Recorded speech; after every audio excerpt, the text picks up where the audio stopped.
बऱ्याच लोकांना असं वाटतं की आम्ही जर खुशामत केली किंवा चांगले शब्द बोललो तर लोक खुश होतील आणि आम्हाला बक्षीस मिळेल.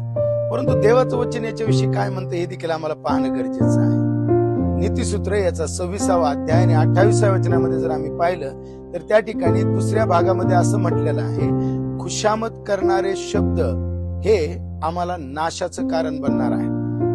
जर आम्ही चुकीच्या गोष्टीची खुशामत करत आहोत किंवा वाहवा करत आहोत तर ते आमच्याकरिता नाशाचं कारण बनणार आहे हे आम्ही समजून घेणं गरजेचं आहे. म्हणून चुकीच्या गोष्टीची खुशामत करू नका. जिवंत देवाची महिमा करा, जिवंत देवाला धन्यवाद द्या, म्हणजे आमच्या जीवनामध्ये आशीर्वाद प्राप्त होणार आहे, सार्वकालिक जीवन आम्हाला मिळणार आहे.